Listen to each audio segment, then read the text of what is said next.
la conversion, c'est ça le pardon de Dieu. Quand Dieu t'accorde son pardon, c'est-à-dire qu'il pardonne tes péchés, il te fait convertir. Mais il faut faire attention. La conversion, c'est une fois toute la vie. Mais la repentance, c'est un processus de plusieurs fois. Voilà. C'est ici maintenant que les gens n'ont jamais compris. Donc, il faut établir une différence entre la conversion et la repentance.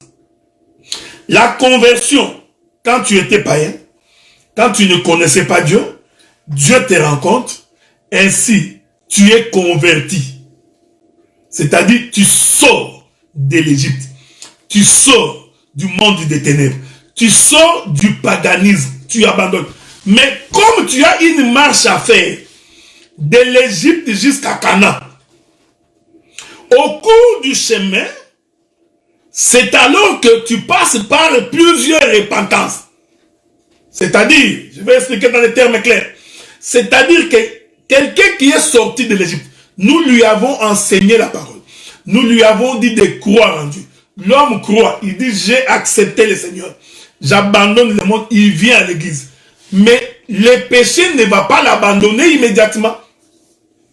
Donc, le vol, probablement, sera encore lié dans sa chair.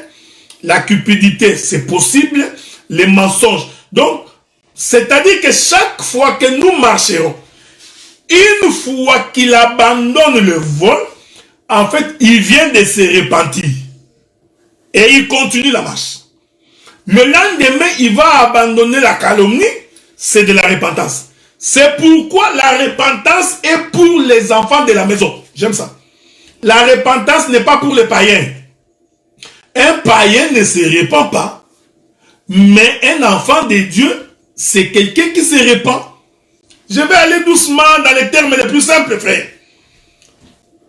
C'est-à-dire que si j'étais offensé, si j'étais offusqué, un enfant de Dieu doit avoir la capacité de demander pardon. C'est ça la repentance. Mon frère, j'ai mal agi vis-à-vis de toi. Mon frère, je t'avais insulté. Mon frère, je t'avais calomnié. Je te demande de me pardonner.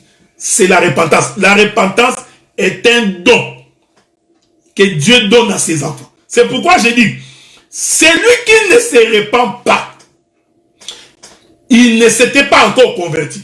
Parce que la repentance, c'est la suite de la conversion. Oui, vrai. C'est pourquoi je vous ai dit que la repentance n'est pas pour un païen. Parce qu'un païen, c'est quelqu'un qui n'est pas encore converti. Donc, il n'a pas besoin de se repentir parce qu'il n'est pas encore converti. Mais une fois que tu t'es converti, c'est-à-dire, tu as cru au Seigneur, Dieu maintenant va te donner la capacité de te repentir. Frère, je vous dis que pour se repentir, il faut que Dieu t'accorde les dons.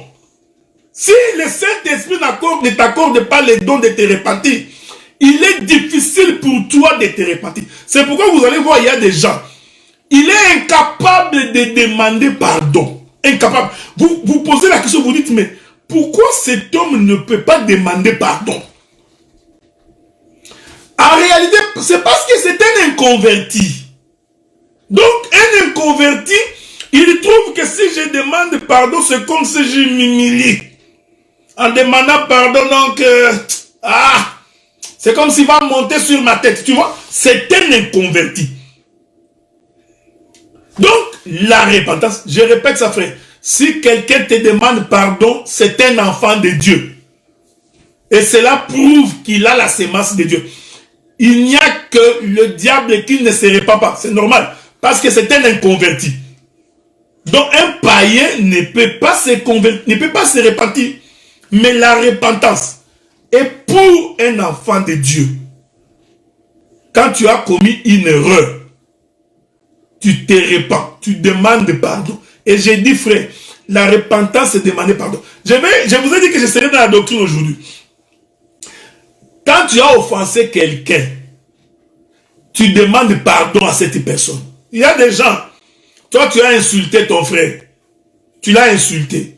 Tu vas te mettre à genoux. Dieu, je te demande pardon parce que j'ai insulté mon frère. C'est un faux pardon. Non, non, non, non, non, non. Non, tu n'as pas compris les choses de Dieu. Frère, Dieu, pardonne-moi, j'ai insulté le frère Adela. Non. Vois-moi, dis-moi, parce que quand tu m'as insulté, j'ai été offensé. Appelle-moi, dis-moi, le bien-aimé Adela, je te demande pardon pour ce que j'ai dit. Immédiatement aussi, Dieu t'a pardonné. Est-ce que vous comprenez ce que nous disons? C'est ça le sens du pardon. Or, cette capacité, frère, je vous dis, c'est seulement donné aux enfants de Dieu.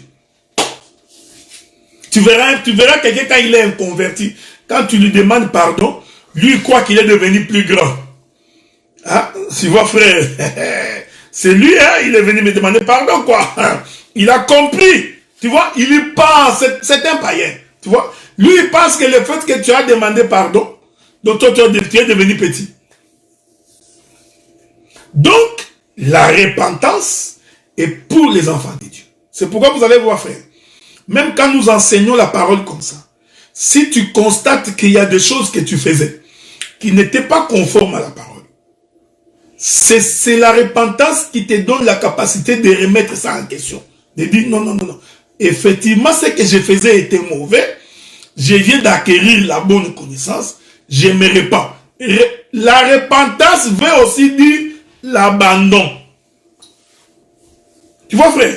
Donc la repentance, ça veut aussi dire l'abandon. Parce qu'il y a une puissance dans le pardon. Il y a une puissance dans la repentance. Ne te repens pas comme les gens du monde. Hein? Oh, I'm sorry, comme disent les anglophones. I'm sorry, I'm sorry. Donc lui, c'est comme si il mangeait du chewing-gum. I'm sorry, I'm sorry. Non, non, non, non. C'est-à-dire que tu réalises que ce que j'ai fait a offensé mon frère.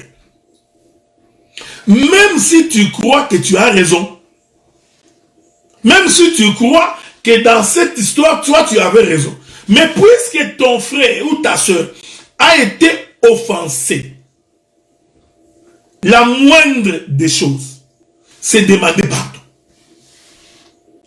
Maintenant, vous allez voir que celui qui ne peut pas se repentir, vrai, ici, nous sommes en train de prêcher l'évangile.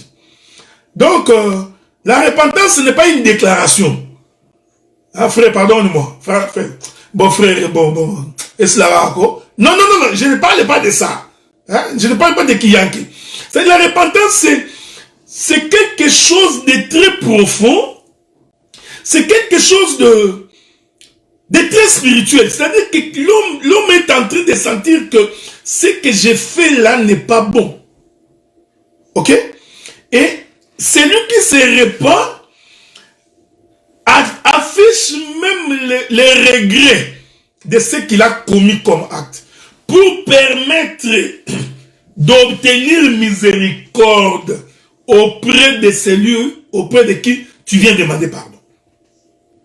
Donc, le pardon, qui est ici, j'explique, par la repentance, c'est un don pour les enfants de la maison. Un païen ne se répand pas. Un païen a besoin de la conversion. C'est vrai, c'est vrai. Donc, une fois qu'il est converti, et ici, j'ai dit que la conversion ne veut pas dire l'abandon total du péché. Ce n'est pas ce que j'ai dit. La conversion veut dire, j'ai pris la résolution de ne plus appartenir au diable. J'ai pris la résolution de ne plus appartenir à l'Égypte. Je voudrais marcher avec le Seigneur. Maintenant, dans cette marche avec le Seigneur va maintenant commencer à t'aider pour commencer à te repentir. C'est-à-dire, tu avais commis quel péché aujourd'hui? Dieu te donne la capacité, tu te repens, tu demandes pardon et tu prends la résolution de ne plus recommencer. C'est alors que le Seigneur pourra te venir en aide. Frère, l'Éternel ne vient en aide que aux personnes qui ont besoin de son aide. Est-ce que vous comprenez? Donc quand quelqu'un n'a pas l'habitude de demander pardon, il faut qu'il examine ses voies. Parce qu'il n'y a que les sorciers qui ne se repentent pas. Un sorcier ne peut pas se repentir. Oui, vrai. Parce que le cœur repentant, c'est un cœur du Fils. Matthieu chapitre 3, verset 5. Les habitants de Jérusalem, de toute la Judée et de tous les pays des environs du Jourdain, se rendaient auprès de lui, Jean-Baptiste. On va continuer. Se rendaient auprès de lui. Et confessant leurs péchés, et ils se faisaient baptiser par lui dans le fleuve du Jourdain. Mais voyant venir à son baptême beaucoup de pharisiens et de sadducéens. Est-ce que vous lisez le texte? Il leur dira, c'est des vipères, qui vous a appris à fuir la colère à venir. Produisez donc du fruit digne de la repentance. Donc, pour produire les fruits, il faut d'abord avoir l'esprit repentant. Donc, celui qui ne se repent pas ne peut pas produire un fruit. Ne prétendez pas dire en vous-même, nous avons Abraham pour père, car je vous déclare que ces pierres-ci, Dieu peut les susciter des enfants d'Abraham. Vous comprenez? Donc, pour que quelqu'un produise les fruits dignes de la repentance, il faut premièrement qu'en lui, qu'on trouve la semence de la repentance. Or, la semence de la repentance, pour examiner cela, il faut premièrement passer par le baptême. Oui, frère. Donc, en passant par le baptême. Or, le passage du baptême, c'est ce que j'appelle moi la conversion. Donc, celui qui s'est converti, il passe de l'Égypte vers une nouveauté de vie pour commencer une nouvelle marche. Maintenant, dans cette nouvelle marche, c'est alors qu'il va produire les fruits dignes de la repentance. Or, la repentance, je suis en train de vous expliquer, c'est l'apanage des fils de la maison. Donc, et je t'informe que le pardon occasionne la paix. Donc, tu pries des fois que Dieu t'accorde la paix. Il n'y a pas la paix dans ma maison, il n'y a pas la paix dans mon foyer, il n'y a pas la paix dans mon travail. C'est tout simplement parce que toi, tu ne sais pas vivre le pardon. Le pardon en lui-même crée la paix. Est-ce que vous voyez ça, frère? Donc tu trouveras un couple. Ils se sont chicanés. Comme disent les Québécois. Le couple s'est chamaillé. Ok? L'homme, dans sa colère, il dit, je ne peux pas demander pardon. Voilà un païen. Je ne peux pas demander pardon. Si je demande pardon, cette femme montera sur ma tête. La femme aussi à son tour dit, moi je ne peux pas demander pardon. Lui aussi exagère. Il croit que c'est à cause de sa dot là que moi je dois tout le temps demander pardon. Donc nous sommes ici en face de deux orgueilleux. L'un comme l'autre refuse de demander pardon. Maintenant qu'est-ce qui va arriver? C'est simple, frère. Il n'y aura pas la paix dans cette maison. Même si vous vous mettez à genoux, oh, que la paix de Salomon entre dans cette maison, que la paix de Salomon surquille. Je déclare la paix dans cette maison. Même si ton pasteur prie, il dit que la paix rentre dans la maison de mon frère. Faux, la paix ne peut pas rentrer. La paix ne peut pas rentrer. Pourquoi? Parce que l'un des deux, ou tous les deux, refusent de demander pardon. Mais vous avez remarqué, frère, il suffit seulement que l'un d'entre eux prenne le courage, parce que ça prend aussi un courage, ça prend un courage. Et je dis que le courage ici, ce n'est pas le courage du monde. C'est-à-dire que ça prend le Saint-Esprit. Il suffit seulement que l'un d'entre eux puisse venir et dire, je te demande pardon. Frère, il faut refuser les gens du pardon de si j'étais offensé. Non, pas si. Ça, c'est aussi quelqu'un qui ne comprend pas les choses de Dieu. On peut vivre en paix dans la maison, frère. C'est facile. Il suffit de comprendre. Ne viens pas dire si j'ai mal agi. La question n'est pas si. L'homme là croit que tu as mal agi. Même si toi, dans ton intérieur, tu sais que tu n'as pas mal agi. Mais ton compatriote, ton partenaire, pour lui, tu as mal agi. Tu peux tout expliquer. Oh non, tu vois, je voulais faire. Je voulais dire, toi, tu n'as pas compris mon langage. Moi, en réalité, ce que je voulais dire, c'est que... Non, pas ce que tu voulais dire. Il n'a pas besoin que tu lui expliques ce que tu voulais dire. Il n'en a pas besoin. Il est offensé. Maintenant, toi, tu commences à faire des théories. Tu vois, toi, tu n'as pas compris. Tu vois, toi, tu es toujours à la défensive. Tu vas vite. Non, il n'a pas besoin de tout ça. L'homme est en colère, toi, tu es en colère. C'est simple, frère. Mon frère, ma soeur, je te demande pardon. À moins vraiment qu'il soit sorcier pour continuer à parler. S'il veut ajouter un mot, tu dis non, je te demande seulement pardon. Pardonne-moi. La question est réglée, la paix rentre dans la maison. Non, mais tu vois quelqu'un, il a l'esprit adamique. Adam, as-tu mangé le fruit de l'arbre dont je t'ai... Éternel Dieu, tu vois la femme que toi tu as... Non, Dieu a posé la question. Est-ce que tu as mangé, oui ou non? Oui, j'ai mangé. C'est fini. Maintenant, tu commences à tourner à gauche. Tout ça, c'est la ruse du diable. Donc, chacun reste dans son camp. Il y a même des couples comme ça. L'homme commence à dormir au salon, la femme dans la chambre. 3-4 jours. Mais vous continuez quand même à aller prier. Vous savez, il y a des gens qui sont courageux. Mais vous continuez quand même à aller prier. Il y a même des prédicateurs. Il vient à la maison, il ne se parle pas. En chicane. Mais il va à l'église, il ouvre aussi sa Bible. Il commence à expliquer. Tu vois, l'Éternel est bon. Il va bénir ta maison. Tu te moques de qui? Mon bien-aimé, ma bien-aimée soeur. Le pardon est la clé de la paix.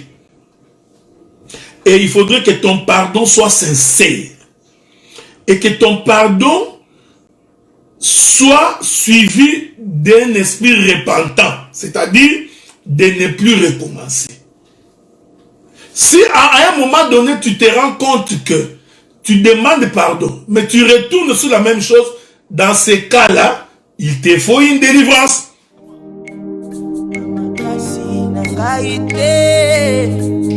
Nanguya nangaite na bolingo na yo nzambe yango nyonso ekoki na makasi nangaite nanguya nangaite na bolingo na yo nzambe yango nyonso ekoki eza mpo na ngai te olemo na ngai te nyonso na ngai te kolata na ngai te kasi nazwi ngolu liboso na yo mosantu mosumuki oyo azwi ngolu